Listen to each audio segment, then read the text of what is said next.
selamat datang di channel Marcelia Vika.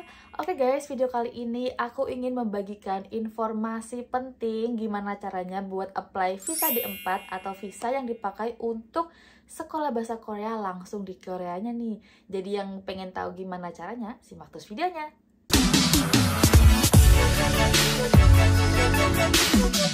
Oke, jadi pertama-tama aku ingin kembali sharing, barangkali ada teman-teman yang baru mampir ke channel ini dan belum tahu ngapain aku di Korea. Nah, jadi tahun lalu 2022 aku tuh terbang ke Korea untuk belajar bahasa Korea langsung di Koreanya guys, dan aku itu apply-nya di Seoul National University atau SNU. Jadi seperti yang kita tahu ya, kalau kita warga Indonesia itu kalau misalkan mau masuk ke Korea kita harus pakai visa.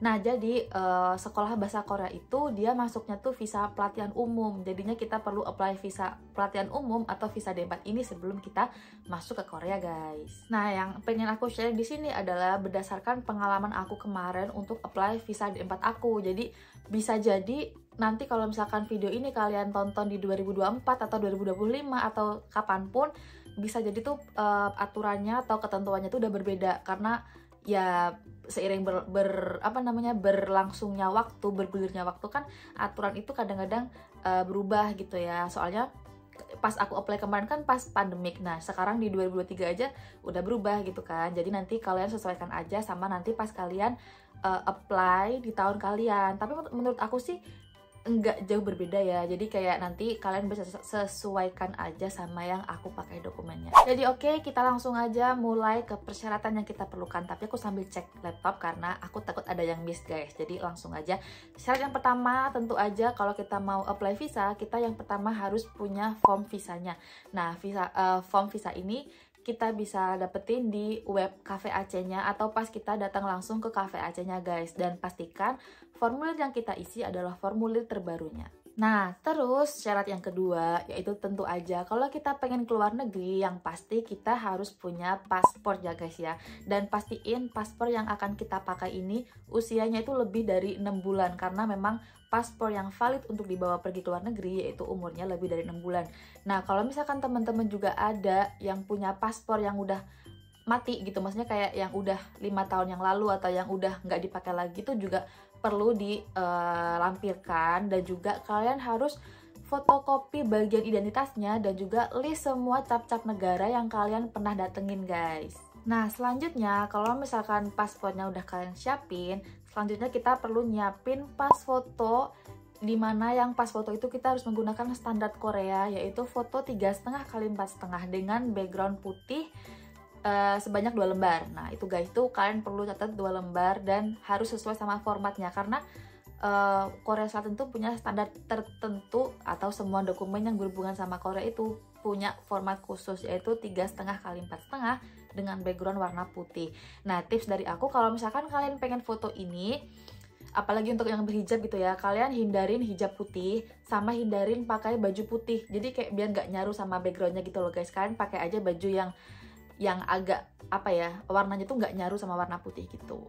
Selanjutnya kita juga perlu untuk melampirkan surat Certificate of Health. Ini tuh kedutaan Korea keluarkan untuk menerbitkan visa di mana kita tinggal di Korea itu lebih dari 90 hari guys. Jadi memang untuk visa jangka panjang itu kita perlu tes kesehatan. Nah, kalau D4 ini butuhnya tuh untuk tes TB dan harus dilakukan di rumah sakit rujukan kedutaan Korea Selatan. Nah, nanti kalian bisa cek list rumah sakit itu di link ini, nanti aku tempel di description box, karena cuman dari rumah sakit itu yang valid dan diterima oleh kedutaan guys. Jadi kalian perlu lihat tuh nanti misalkan kalian tinggal di daerah Surabaya atau Jakarta sekitarnya atau Solo, Jawa Tengah, Semarang, itu tuh nanti akan ada rumah sakit rujukan yang memang bisa kita pakai untuk tes ini guys. Jadi nggak bisa dilakukan di sembarang rumah sakit. Untuk yang ini kalian harus bener-bener pastiin rumah sakit itu ada di list itu ya guys, karena ini bener-bener hanya diterima dari rumah sakit rujukan Korea aja. Oke? Next, kita masuk ke dokumen identitas pribadi ya guys. Yang pertama, kita butuh untuk nyiapin fotokopi KTP, fotokopi KK, dan juga fotokopi akte lahir. Kalau berdasarkan pengalaman aku sih, kemarin aku cuman melampirkan dokumen itu atas namaku sendiri ya guys. Kayak aku cuma melampirkan fotokopi KTP ku, kakakku, sama apa namanya yang terakhir tadi, akte lahirku aja. Dan kalau misalkan teman-teman tuh nanti disponsori oleh kayak keluarga atau siapapun, nanti kalian juga butuh untuk melampirkan identitas si pemberi sponsor itu, guys. Kalau aku sih kemarin karena atas namaku sendiri, jadi aku nggak perlu untuk mencantumkan sponsor dari orang lain.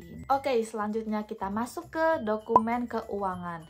Nah, di dokumen keuangan ini kita perlu mencantumkan yang pertama itu adalah rekening koran 3 bulan terakhir dan juga surat referensi bank yang menerangkan bahwa jumlah nominal saldo kita itu setara dengan sekian-sekian dolar. Karena memang ya guys ya, untuk apply visa D4 ini itu tuh ada syarat minimal saldonya, yaitu setara dengan USD 9.000 atau 9.000 dolar itu, atau setara dengan sekitar 150 juta rupiah.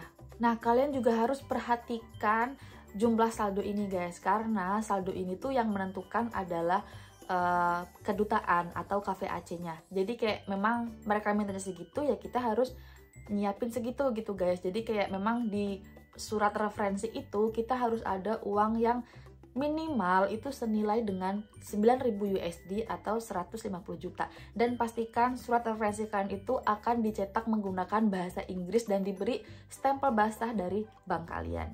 Nah, selanjutnya ini tuh adalah persyaratan yang merupakan kunci dari visa D4 kita, yaitu kita harus udah diterima di salah satu universitas yang pengen kita tempatin untuk sekolah bahasa Koreanya guys. Nah, nantinya pihak kampus atau university akan mengirimkan sejumlah dokumen ke alamat kalian di Indonesia yang nantinya kalian perlu mencantumkan ini untuk apply visa D4 kalian. Nah, dokumen itu apa aja? Yang pertama itu ada letter of admission, lalu business registration number, sama payment receipt. Nanti ini tuh dapat kayak satu map, satu bundle gitu yang akan kalian gunain tuh buat apply visa D4 kalian.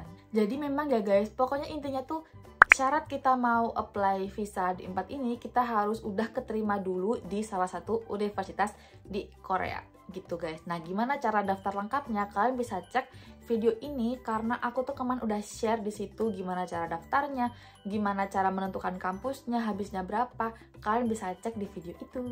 Nah, ini persyaratan yang terakhir versi aku ya guys, karena aku itu punya suami yang udah kerja di Korea dan tempat tinggal aku itu atas nama suami aku di Korea. Jadi aku perlu mencantumkan surat kontrak sewa rumah dan juga ID card suami aku guys, karena memang setelah aku sampai di Korea kan aku butuh tempat tinggal. Nah, itu aku butuh tempat tinggal ini, si surat kontraknya ini gitu guys. Jadi aku nggak perlu mencantumkan sponsor kayak atas nama KTP kakak atau akte atas nama suami aku, tapi aku cukup mencantumkan surat kontrak rumah dan juga ID card atas nama suami aku, karena memang aku tinggalnya di sini sama suami. Jadi buat teman-teman yang pengen ke Korea dan udah ada suami di sini, itu kalian bisa, mungkin sih caranya bakal sama kayak aku ya, kalian butuh mencantumkan surat tambahan yang tadi, karena memang pada nantinya kita akan tinggal bersama suami kita di Korea gitu. Nah, setelah semua dokumen atau persyaratan tadi udah kekumpul,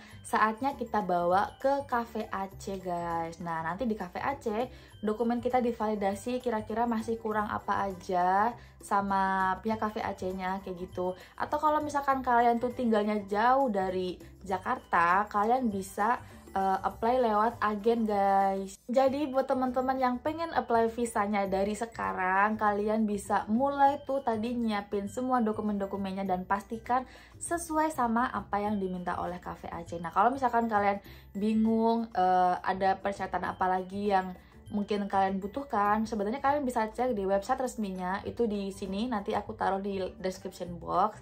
Dan juga kalau misalkan kalian masih ada pertanyaan, kalian boleh banget drop di kolom komentar apa yang masih kalian bingungin. So yap, segitu dulu video kali ini tentang apa aja persyaratan dan gimana caranya apply visa D4 Korea. Jadi selamat menyiapkan berkas-berkas kalian untuk apply visa D4 dan semangat karena Korea udah nungguin kalian. Terus terima kasih banget juga buat teman-teman yang udah nonton video-video aku, dan jangan lupa buat yang belum subscribe, subscribe sekarang karena aku akan membagikan informasi seputar Korea Selatan gratis. Dan jangan lupa untuk nyalain loncengnya supaya kan nggak telat informasinya. See you on the next video guys. Bye bye.